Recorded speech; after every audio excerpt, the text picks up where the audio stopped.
Мисалы үчүн кээде журналисттердин сөзүн укпай блогерлерди угуп кетаткан учурлар болуп атат. Медиа жолугушууга жергиликтүү массалык маалымат каражаттарынын өкүлдөрү, блогерлер, волонтерлор катышты. Бул иш-чара облустагы маалымат айдыңындагы маанилүү болуп жаткан маселелер тууралуу маалымдоо каражаттарынын өкүлдөрүнүн өз ара пикир алмашуусуна аянтча түз берди. Аралыктан иштөөдө биздин даяр эместигибиз кандай болду? Биз буга чейин мисалы үчүн WhatsApp'тан же Zoom'дан интервью алып көргөн эмеспиз. Дайыма факт барып жанынан интервью алганбыз.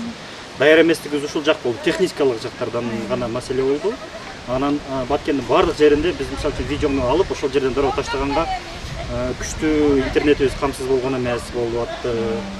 Шаарлардагы маалыматтык коммуникациялык саясатты оптималдаштырууда ачык акындуулукту камсыз кылуу пландалган.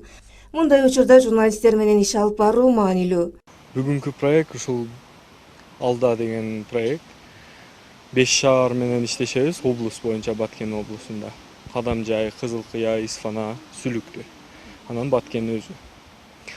Бул проекттин биринчи эле максаты жергиликтүү бийлик менен, бийлик өкүлдөрү менен элдин ортосундагы мамилени жакшыртуу максатында журналисттерди колдонуу дейм, көпүрөөк кылып. Ошон үчүн биз ошол маалыматтарды так жана туура жеткирүү үчүн элдерге, журналисттер менен жергиликтүү бийликтерди ошонун ортосунда иш жүргүзүп атабыз. Жолугушууга келгендер коомчулукка маалымат жеткирүүдө айрым учурда жергиликтүү бийлик өкүлдөрү менен болгон байланыш канааттандырарлык болбой жаткандыгын кошумчалашты.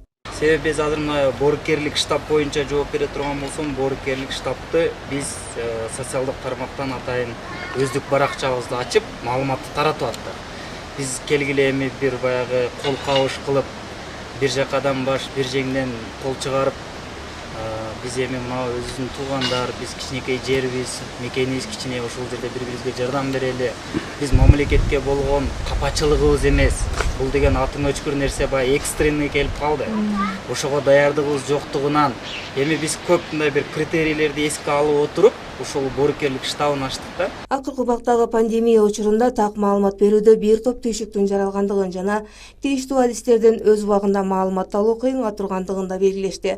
Ошол эле учурда кээ бир журналисттер өз укугун билүүсү жана так маалымат жеткирүүсү учур талабы экендиги айтылды. Элге туура, ыкчам маалымат жеткирүү үчүн жетекчилер массалык маалымат каражат өкүлдөрү менен чогуу иш алып баруусу зарыл экендиги тууралуу да сөз болду.